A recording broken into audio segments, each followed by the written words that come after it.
Сәлеметсіздер ме оқушылар? Бүгінгі сабағымызда біз сіздермен алгебралық бөлшектің негізгі қасиет тақырыбы бойынша есептерді шығаратын боламыз. Алғашқы есебіміз бөлшектің бөлімін 3х азайту y түріне келтір деп берілген.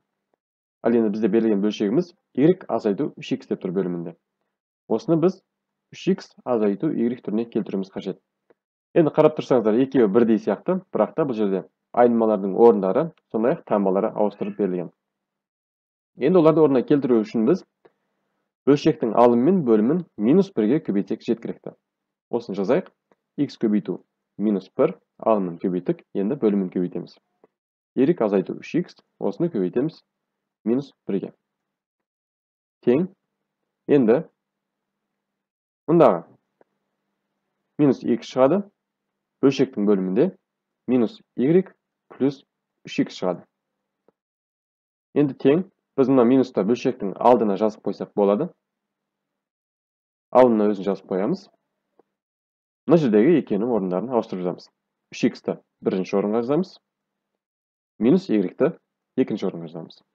Сонда бізде сұрап тұрған мынау 3х азайту y түріне келді міне бөлшектің бөлімі. Келесі есебіміз бөлшекті қысқартуға берілген есеп.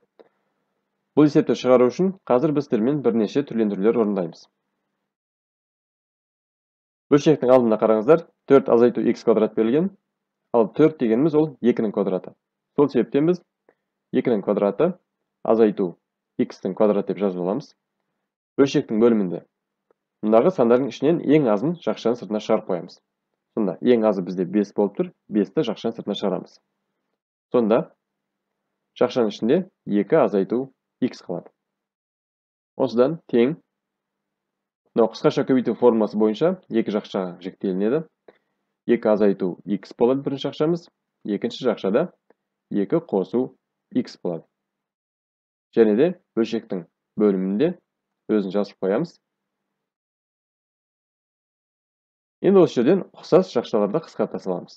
Сонда 2 азайту x пен мынаға 2 азайту x қысқарады.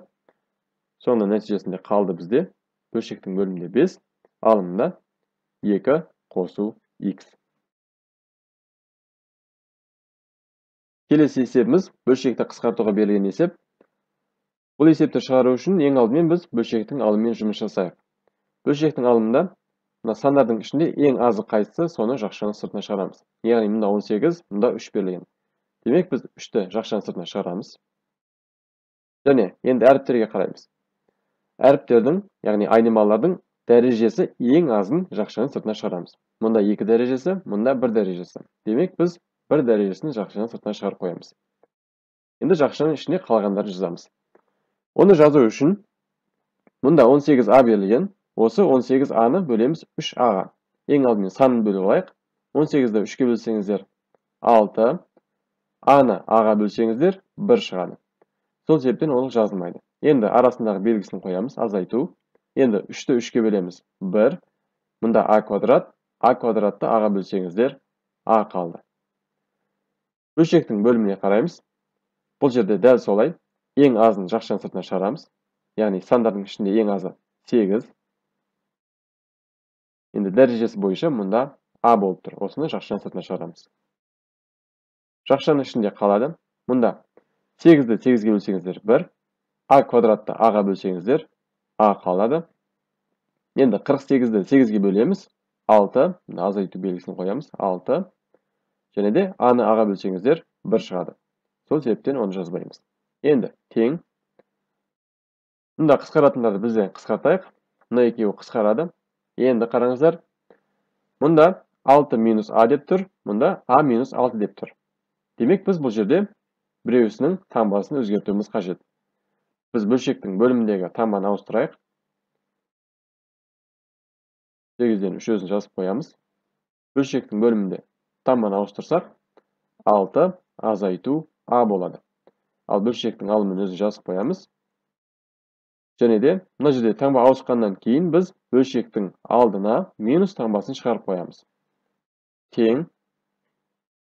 Енді мұнда 6 азайту a мен 6 азайту 2 қысқарып кетеді. Сонда бізде қалады минус 8-ден 3 деген бөлшегіміз.